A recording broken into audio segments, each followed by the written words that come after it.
It's time to get your morning started with the news you need to know. News update. This is what's trending with DJ and PK. Hashtag NFL.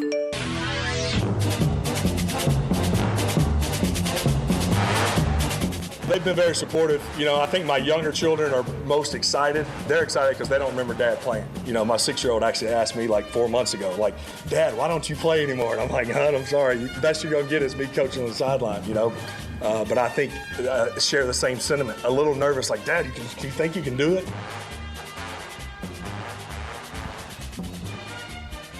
No, I do not think Daddy can do it. He is 44 years old. He has not played in 5 years. He is not as fast as he used to be. Because I can tell you for a fact, at 44, nobody's 44-year-old speed is going to beat their 39-year-old speed. If you could do a time travel match, he's not going to be able to run away from those guys. It's not just speed, it's quickness. And he hasn't had another 300-pound human being run into him in 5 years. If 44-year-old quarterbacks were a thing, there'd be 2 of them. And right now there's 1 of them, Tom Brady. Don't give me George Blanda, you old-timers. He was kicking and you know it. Well, he's 48. Come on. He was kicking and you know it. And the game is really different than it was then. So no, I don't believe he can do it. It's crazy. I think Jeff Saturday, longtime Indianapolis Colts player, center for Peyton Manning, briefly Colts head coach, interim head coach very briefly, but mostly a TV talking head. His advice was get rid of it quick. You can't sidestep people. You can't outrun them. Get rid of it quick. I mean, to the Colts, credit, but to explain this, they've had 3 quarterbacks get hurt this year. 3. That's a problem. The funniest thing that has come out of this, and it's more ironic funny than it is ha-ha funny, is I saw a cartoon with Colin Kaepernick standing on the sideline with us. It's like, anybody. They'll take anybody at quarterback.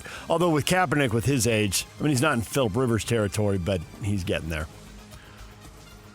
Colts are one team that has really struggled and fallen apart here. They've lost 3 in a row. They've lost 4 out of 5. I think they're going to crash out of the AFC playoffs. I really don't see why they're going to win again, which is all the more reason, and I know that's a bad attitude for competitors to take, and I'm taking an attitude the Colts shouldn't take. But on the other hand, I don't have a horseshoe on my helmet. I don't have a helmet for that matter. But they're at the Seahawks, home to the 49ers, home to the Jaguars, and at the Texans. If they play really well, they're going 2-2. Could they go 0-4? You bet they could go 0-4. And a team that's playing tonight is another team that is crashing. And that is Atlanta at Tampa Bay. And Tampa Bay, they got off to a great start. They were playing great football. They were 5-1. And they lost to the Eagles by 6 points. It happens. They beat the Seahawks. They beat the Niners. They beat the Texans. They beat teams that are sitting either in playoff spots or, in the case of the Texans, racing towards the playoff spot that I believe Houston's going to get. Since then, they've gone 2-5. And the wins are over the Saints and the Cardinals. You better beat the Saints and the Cardinals. And the fact is, they split with the Saints and went 1-1. And I know they had some tough games in there. Bills, Rams, absolutely, Patriots. But not feeling good about the way things are going for Tampa Bay right now. Now, they've got Atlanta and Miami, which are winnable games, and they've got Carolina twice, which should decide who wins the division. So Tampa Bay could still do it. I'd be surprised if they go very far once they get in the playoffs. I'm looking at the Rams and the Seahawks. I don't know if the Eagles can get it together, but Rams, Seahawks, Packers, I think, take those 3 versus the rest of the NFC to go to the Super Bowl, given what we've seen here in September, October, and November. But Thursday Night Football, Falcons and Bucks tonight. And now the Bucks are, part of this has been health, and they are getting guys back. Mike Evans is awesome. There are a lot of divas at wide receiver, a lot of head cases at wide receiver. I think Mike Evans is awesome. He has gone through multiple quarterbacks. He could have blown up 40 times, and he just keeps catching. I don't know why in the Brady era he didn't have a Cooper Kupp-type season. And partly it was the depth of their receiver core, I suppose, and Brady likes to spread the ball around. But, man, if he'd gone for 1,800 yards, I just think the guy's awesome. Just incredible. And they get him back. He's been out hurt. And Jalen McMillan's coming back. So a boost there. Maybe that'll make a difference. Falcons are missing Kyle Pitts Sr. and Drake London. So they're missing a couple of targets. And they're a 4-win team. They're not that good. Jaden Daniels missed this week's game against the Giants. He's re-injured his left elbow that was dislocated earlier this season. Fell out hard on it last week. I would shut him down for the year. What are they doing? Get him ready for next year. They're 3-10. Improve your draft pick. You're not going anywhere. You're missing game 14. Well, there's only 3 games after that. Shut him down. DJ and PK. Hashtag college football. What just happened? Do we have Scotty's drop on that when he screamed, what the hell just happened here? Colorado State game. It was crazy. It looked like they lost, and then they won. Last second play. It literally looked like it was over. Scotty made SportsCenter open twice. That and Sam Merrill's a stud. Sam Merrill's a freaking stud. Doesn't apply here. But Michigan, that football program, which appeared to be on an upward trajectory. Right? Exactly. Say it again, Scotty. What just happened? That's not the Scotty one. I don't know. That's not Scotty? I don't know. Does that sound like Scotty? What just happened? It's a little hard to tell. The voice is so high. That's very much. Michigan fired head coach Sharon Moore with cause for an inappropriate relationship with a staff member. He's now in county jail as a suspect in an alleged assault just hours after his firing. LSU fired their coach for cause. They made it up out of thin air. They're just trying to get out of paying money. But in Michigan, well, this is why these clauses are in contracts. What just happened? Inappropriate relationship. Now an assault charge coming. Now they are a 9-3 football team. They had a lot of younger players. The arrow is up. This isn't the era to be patient with team building because of what Indiana's just done. But at the same time, sometimes it does take a while. And Michigan appeared to be doing it right. And after Harbaugh, and they lost everybody in the hand, and it looked like they made progress. And they were on their way, 9-3 with guys coming back. And Michigan, not a school that should get outbid NIL and lose a bunch of guys. Oh yeah, they guys like Bryce Underwood. But right now, wow. I mean, I got to believe everybody in the Big Ten, not to mention a big chunk of the ACC, the Big 12, and the SEC, and Notre Dame, are thinking, wonder who on that. You know, we were one of the 3 final schools for that recruit. We need to loop back and talk to that kid. Okay, so Bryce Underwood was the starting quarterback as a true freshman this year. Yes. Social media overnight, scrubbed of all Michigan references. You go for a coach and a staff, and now it's going to be all new. I mean, the rumor overnight, and this stuff's happening so fast, maybe it changed while I was asleep, but Kellen DeBoer at Alabama. Michigan's got to go big game hunting. And maybe Alabama would let him go. Maybe they're not really in love with him because, he's lost 5 games. But Michigan's got to do something. They got to keep that roster together because the rest of college football's got to be like vultures. Hey, we got an upgrade on the Michigan roster. Let's go to the transfer portal. I'm thinking if you're a high school coach and you've sent a kid to Michigan in the last 2 years, your phone has blown up in the last 24 hours as other schools try to get that kid. Louisville star Chris Bell, wide receiver, considered one of the top receiver prospects in the 2026 NFL Draft, suffered a torn ACL during the November 22nd loss to SMU. He is set to undergo surgery this week. Don't ask me about opt-outs if you see me at the golf course. Apparently, we're going to be golfing all winter long. I didn't make it to the first tee yesterday, and I had 2 people ask me about the Utes deal. One in the clubhouse. I went out, I sat in the cart, I was talking to the person I was playing with in the cart. Hey, blah, blah, blah, yada, yada. I play with them a lot. We try to play in foursomes, so we know everybody. The conversations tend to get weird if you don't. And somebody in a foursome who I don't know as well, as soon as they said, oh, yeah, I got this question, blah, blah, blah, in the clubhouse. We just have to get to the first tee. Other member of the foursome came up, asked me the exact same thing about the Utes. And then before we got to the first tee, the person in the clubhouse was back with one more question. So don't ask me about opt-outs, though. This is why they opt out. You're a top wide receiver. You're the guy. The NFL loves you. You're going to be a top pick in the draft. And you tear an ACL in a game. It happens. It's a violent sport. Every snap, somebody could get hurt. Luckily, nobody gets hurt most snaps. But the risk is high. And Chris Bell, well, the odds went the wrong way. Now, the good thing is they can repair ACLs, and hopefully he'll go on to have a fine career. DJ and PK.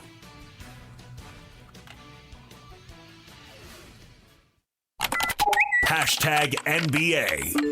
Shea Yo-Yo's out front, shadowed by Brooks. 8 seconds. Back of a Wallace pick, grinding right.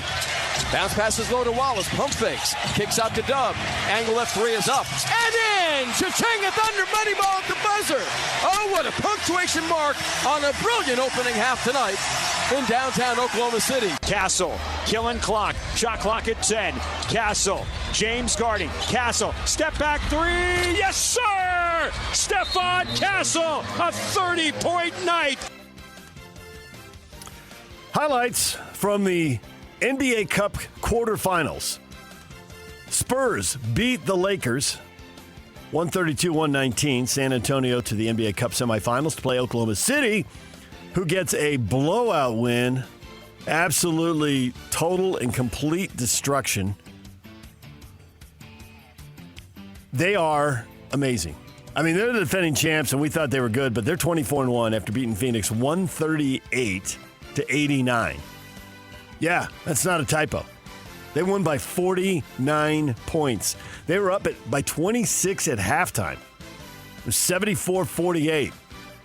Phoenix is already, thank you, sir, may I have another? Holy cow. That is 24-1 for the Thunder. That matches the Warriors start. You know, the cool thing about sports is there's always something new happening. There's new personalities, new storylines, twists on old ones. But there's also a certain comfortable familiarity, which seems like an oxymoron, but you do get both. And I think that's why sports is so popular, where you see a familiar story come around and then you can sit there and compare it and argue about it. I mean, the Warriors won a title and then had a 73-win season, set an NBA record, but didn't win the title.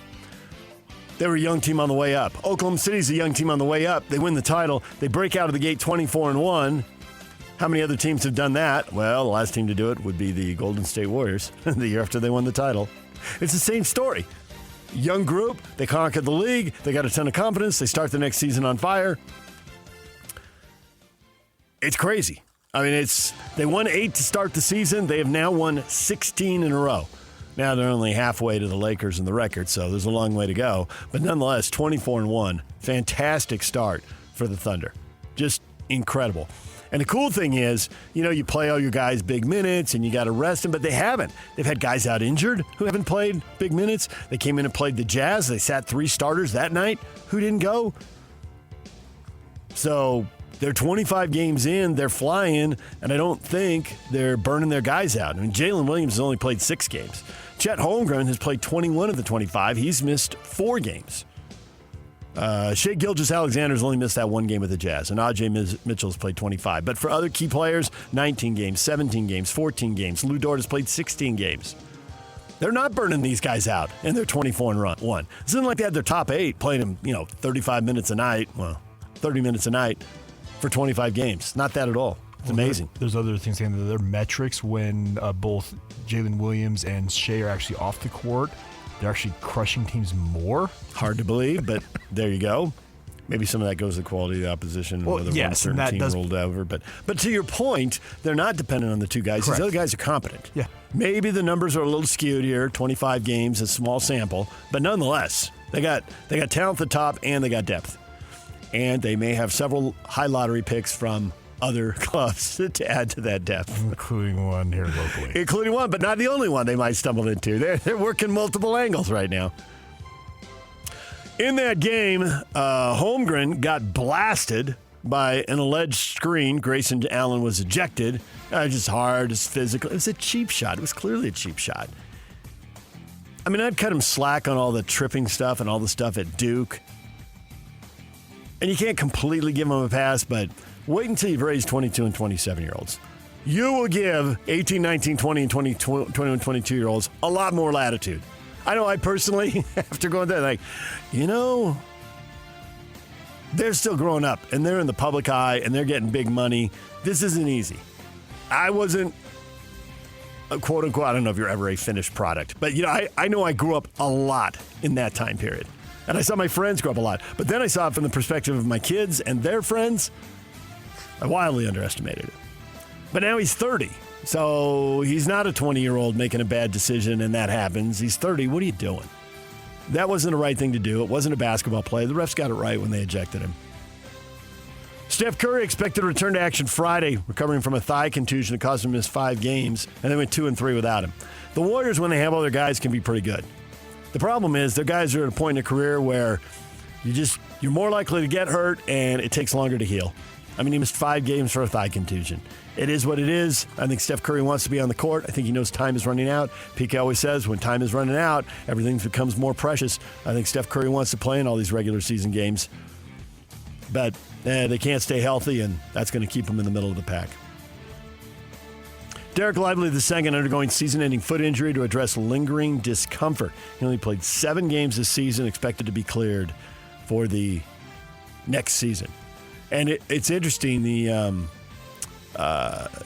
whole stealth tanking and stealth tanking. I've heard NBA people talking about the trade deadline and all that, and you read and we're like, man, you're going to be I don't have a lot of faith in this trade deadline, and you're going to be calling me in 2 months to ask about stealth tanking. A lot of teams are not going to trade to improve their teams. Guys who need surgery are going to get it. Don't play through it. Don't be through the trade. Get it. A third of the league is going to be tanking at the end of the year, and there are going to be wins to be had, and those wins are going to be fool's gold. And it also points to the fact that they've been heavily considering trading Anthony Davis. You want to talk about, okay, backup center out, trade Davis, and to your point, then all of a sudden the wheels come off and you're sinking down to the bottom. Dallas is 7 games under 500, just like the Jazz. Yeah, so they could be right there. They could be right in the mix with the Pelicans, with the Wizards, with the Pacers, with the Nets, with the Jazz. You could be the 6th worst team in the league and be pretty bad. And that doesn't count. What are the Clippers and Kings doing? Are the Clippers going to move their guys? DJ and PK. Hashtag college. Hashtag Major League Baseball. Atlanta Braves have signed veteran outfielder Mike Yastrzemski to 2 years and $23 million. Pete Alonso gets 5 years and $155 million to join the Orioles. The big money is flowing. And that is why. Polar Bear's going down I-95. And that is why you got to keep your eye on this season, because there won't be a season next year, at least the start of a season next year to keep your eye on. How deep are they dug in? Are they going to lose 20 games, 40 games, 60 games, 100 games? Are they going to lose the whole thing? I can't predict that, but I would think a quarter of the season, and then we'll see how dug in they are. You know, do people need paychecks? People making $155 million, now I know he doesn't get all that up front, but Pete Alonso's been making good money, and so he's making $30 million a year. If he puts away some of that $30 million this year, he's not going to be desperate next year. He's just not going to be desperate financially. We haven't, the money has blown up so much over the course of your life, Yak, because you're basically, do you remember the 94 World Series getting wiped out? So I don't remember it vividly, but that was kind of the period when I started to become really a lot more conscious about sports. And I remember reading about it after the fact. So like 95, 96, in the aftermath of it. It's 30 years. It's a generation and a half. Correct. And it gave rise to ultimately the latter half of the 90s, the rise of the Yankees dynasty, the summer of 98, all that stuff. The players had the money to wait that out. Correct. To wait out when they went out in the middle of August and September and crashed the World Series. And then they started waiting out the next season, and the owners crumbled. The owners wanted then what they wanted now. They wanted a cap. Yeah. The NBA had gotten their cap 8 or 9 years earlier, maybe a decade earlier, and they wanted one. The NFL was getting its cap right about then. The Steve Young Super Bowl, which is now 30 years ago with the Niners, that was either the last or the next to last uncapped season in the NFL. So the other leagues got it. Baseball wanted it.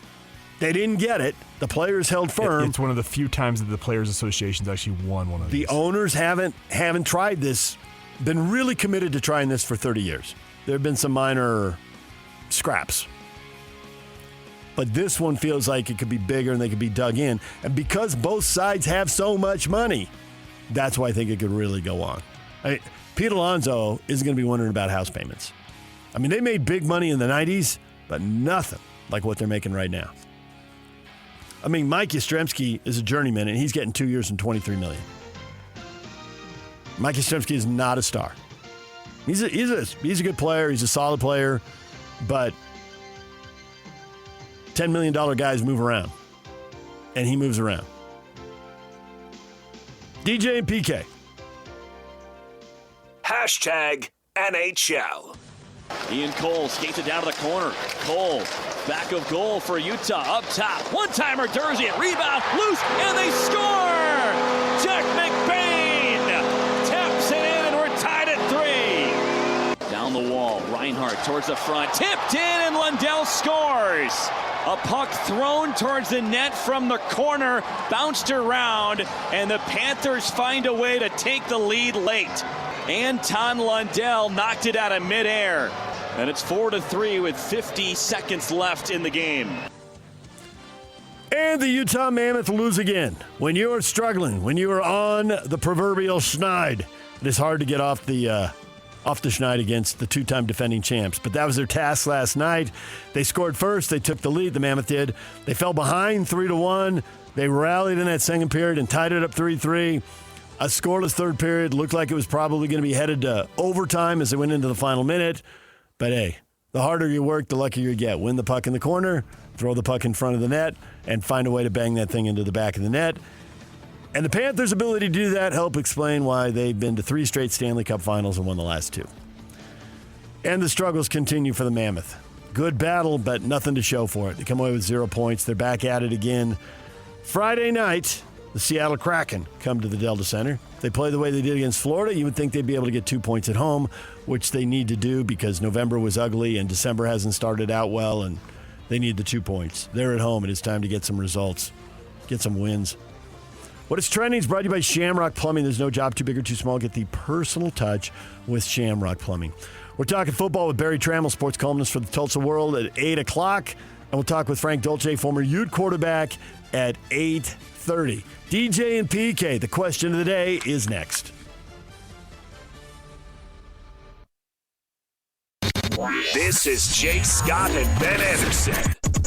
The University of Utah Athletics is entering into what could be a $500 million plus equity partnership with Otro Capital. I don't think this is a good decision for Utah, if especially they're having an overly emotional reaction to BYU all of a sudden having the upper hand. This just seems like a really desperate move to be something that you're not. It may have been a Hail Mary. I mean, if Utah was not going to be able to compete at all, and if there is going to be a line that is drawn of the teams that have money and the teams that don't, and you're going to get left behind. But compete with who? Texas Tech has one guy and you're trying to keep up with that? BYU has an entire tech industry that's feeding into it. You're trying to keep up with that? Figure out a way to be what you are. What you are. Yes, what you are. By the way, ironically enough, which is what Utah has been good at since the early 90s. Yeah.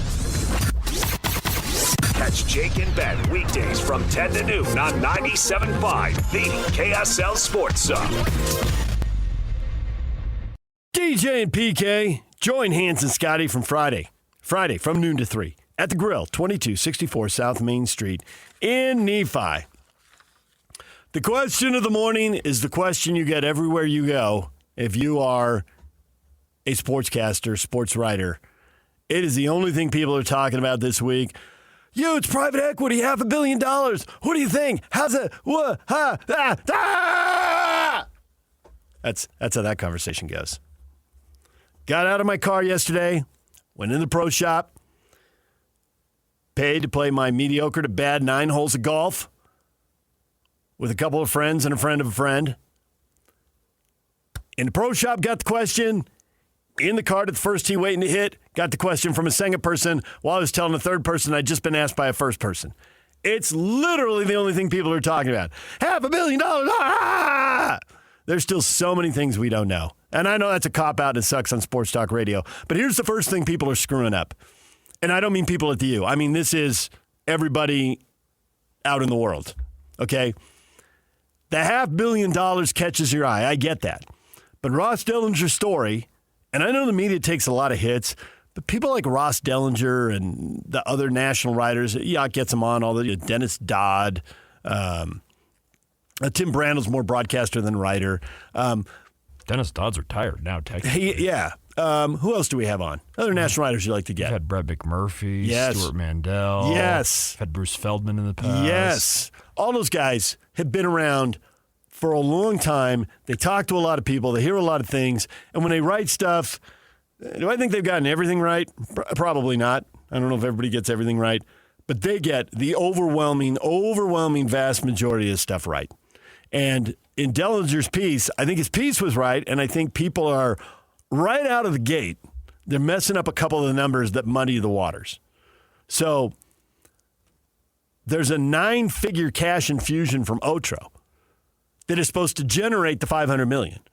This company, Otro, isn't supposed to give the Utes $500 million. What are they going to do, and how are they going to pay him back? Well, okay, they won't. The first thing is the 9-figure capital infusion. That could be $100 million. That could be $200 million. It could be $250. It could be $325. We don't know. I haven't seen that number reported yet. Typically, they don't like to have that number reported. The $500 million is what is supposed to be generated. Now, the company Otro coming in with 4 main partners, and Dellinger in his story, if you haven't seen it, and I'll put it out there again, one of them was president of the Cleveland Browns and senior vice president of the Dallas Cowboys. And he worked on the hospitality side. You can charge a lot of money for hospitality. He may be looking at the U thinking, I can make you more money. Because right now, people come to a basketball game, and they walk in, they sit down, they watch the game, and then they get up and leave. And maybe they buy an $8 hot dog and an $8 soda. It's going to be a different game in the new arena.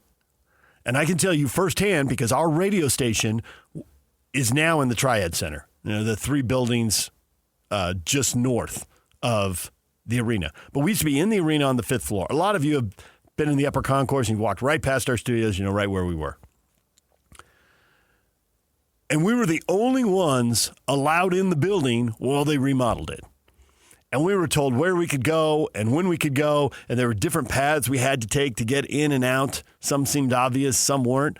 And literally, we had to walk right through it while it happened. We could hear it happening. We could see it happening.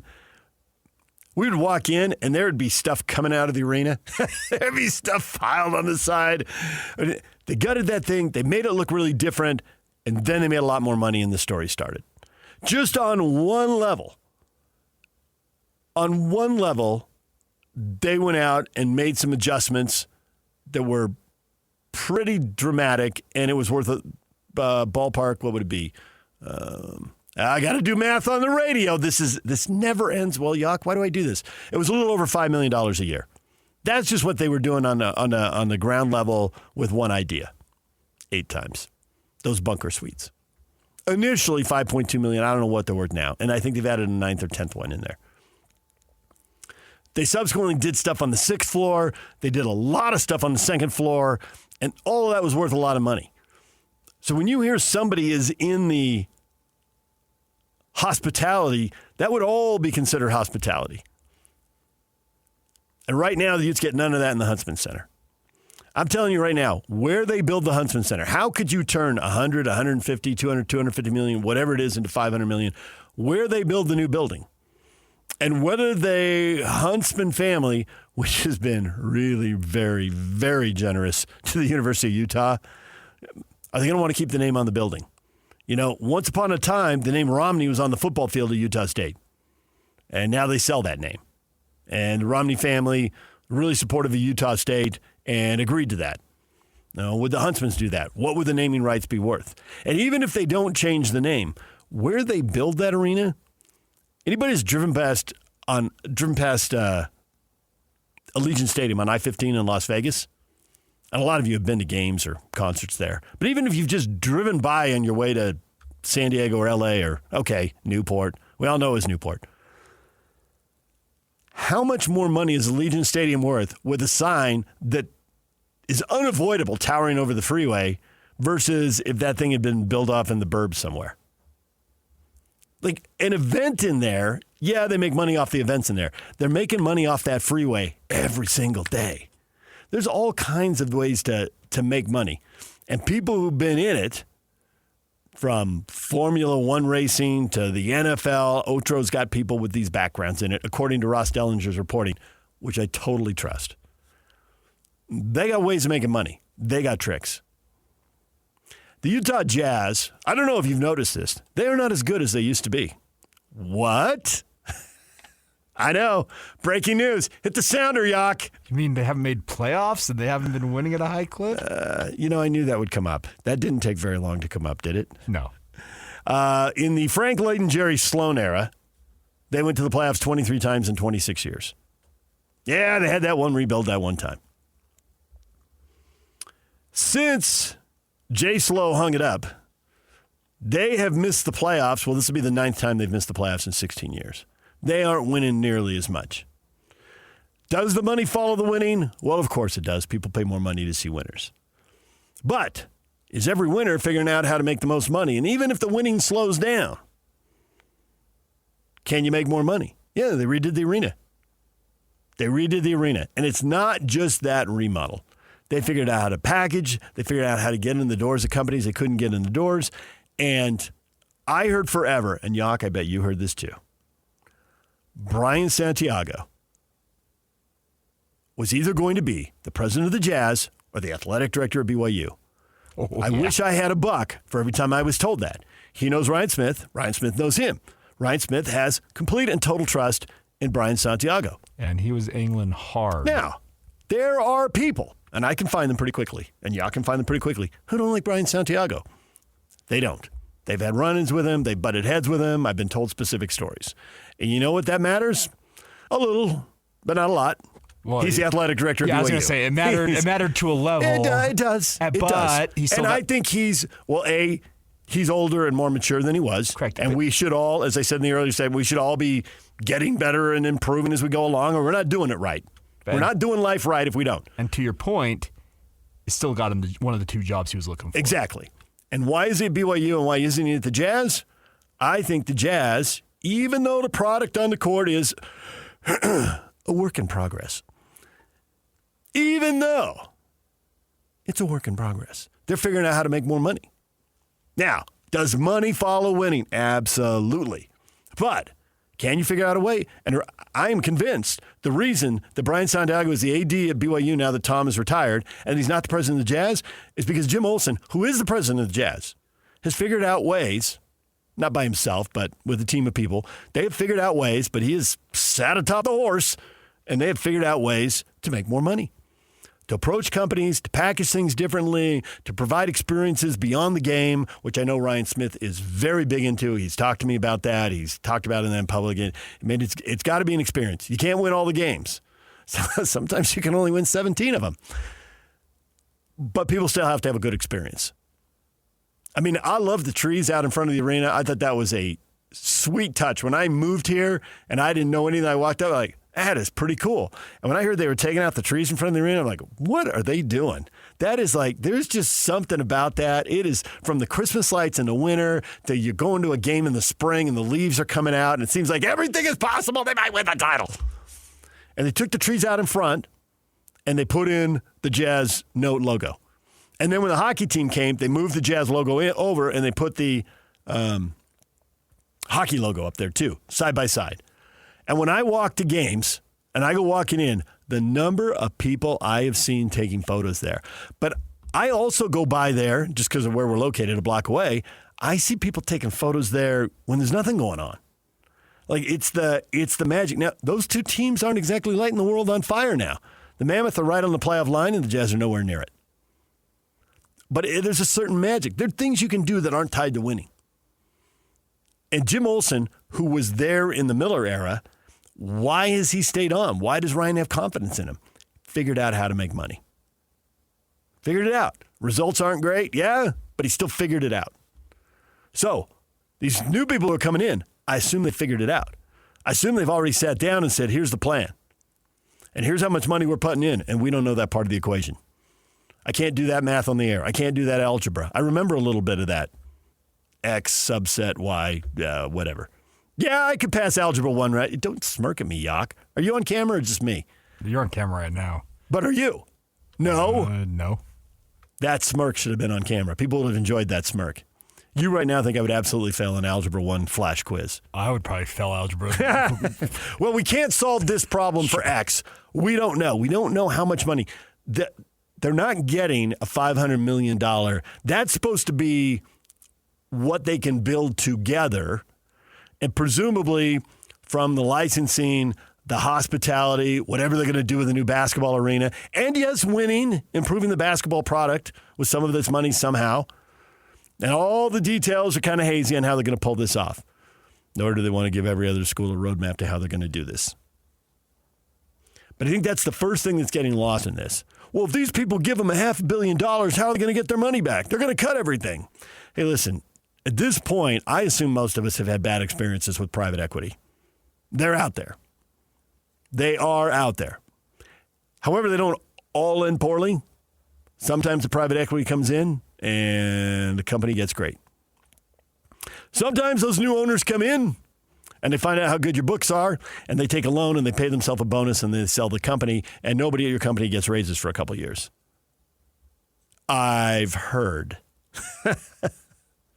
And about 15 years ago, I lived that experience. But that's not every story. So what will this one be? I don't know. They haven't given us all the details, nor have we seen what level they're going to perform at. But have colleges been leaving money on the table? Yeah, I go to college games, and then I go to pro games. Colleges have been leaving money on the table. And I think that's why private equity is sniffing around them, thinking you are the biggest game or the second or third biggest game in your state or in your city, in your region, in your metro area. We can make you a lot more money. We know how to do it because we've done it. In this case, we've done it with the Cowboys and we've done it with the Browns, who are the biggest things in their respective cities. Now, is Ohio State maxing out what they can do in Columbus? And are they going to take part of it? Yeah. So they're going to have to make money hand over fist. But I look at the Jazz and think, there was a time they were awesome. I mean, going to the playoffs 19 years in a row and 23 times in 26 years is awesome. And deep playoff runs in there. This last 16 years has not been awesome for the Jazz. Nothing close to it. 7 trips to the playoffs, only 3 playoff series won, 0 conference finals. Sloan went to more conference finals than the Jazz have won playoff series since he left. On the court, it is night and day. And there are reasons for that. And I think there's one that really stands out. And I think some of you people want to make it worse, not better. And we will get to that next. Stay with us. DJ and PK, it's 97.5. The Zone. The band of the day is Kool and the Gang. His longtime band member Curtis Fitzwilliams celebrates his birthday. It's brought to you by Live Nation. For all the live concert events in 2025, check out livenation.com. Kool and the Gang's been around a hot minute. I think he turned 63 today, so yeah. Kool and the Gang, senior night at Disneyland. A Southern California tradition. You bus up, you're there all night, you fall asleep on the bus on the way back. I have heard my wife did it. She grew up in Orange County. Yeah, Orange County, I'm sure. And so he bussed up the 2 hours there, and Kool and the Gang played out on Tom Sawyer's Island, off the end of the island, and then all the kids were over by Pirates of the Caribbean and everything. The band, keep the high school kids away. We need a moat. It worked out. All right, the Utah Jazz. We were just talking about the Utes and getting their $500 million deal. All right, that's not what they're getting. The injection of cash is 9 figures. It's not. We don't know the precise number. It's supposed to yield $500 in revenue.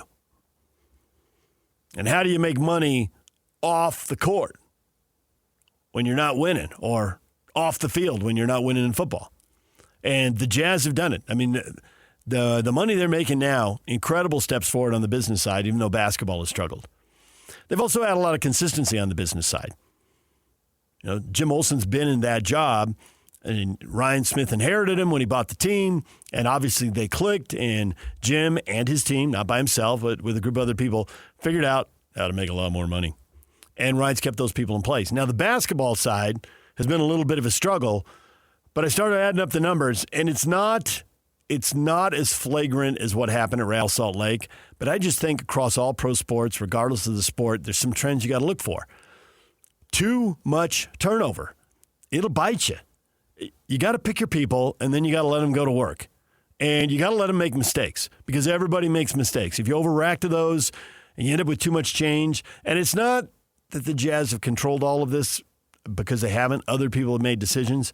But in this 16-year run that I was just referencing, where on the business side, it looks like the Jazz have just gotten a lot better, more lucrative. It's just incredible.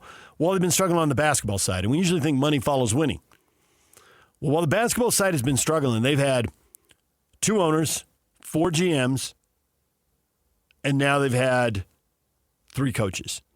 And so for those of you calling for more change and off with their heads, well, I know they share the last name, but Austin Ainge is a different person, and he gets to make his own decisions. And he and Danny Ainge have both made it clear, like, they don't always agree because nobody always agrees. So we'll see what kind of pivot there is coming up with Austin. This is the time of year to go scout and find what players. You can go scout the college kids you want to draft. I always thought it's a little sketchy this time of year. There's a few big games you want to see, but there's also a lot of games you don't need to see. You need to get an idea of how much players are improving, so you need to see them early in the season, but you need to see them against quality competition. And if you remember, when he joined us, he said that very thing. He said the early part of the season, he was going to be around the team a whole lot more than he would have been otherwise.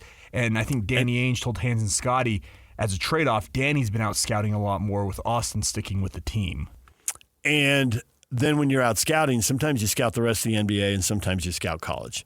You get to the conference season, especially the second round of conference, basketball people will tell you, yeah, now they're better scouted, and some of these teams are seeing it the second time. Now with these bigger leagues, second round of conference isn't the thing it used to be. And obviously you get the higher level of competition with the higher stakes in the NCAA tournament. You used to have about a month where you'd see everybody for a second time. There's only 3 rematches now in the Big 12. The conference is so big. You play everybody once, and then you got 3 quote-unquote rivals you play a second time. So that's less of a thing. So Austin will make his own decisions, but easy on the change. You know, the RSL numbers, they went through a period where between owner, GM, and coach, they were having almost one change a year since 2013. I think it was a 11 and a 12-year period. And that needs to settle down. You know that people have a plan and build something. And the Jazz, 2 owners, 4 GMs, 3 coaches, that's a lot of different voices.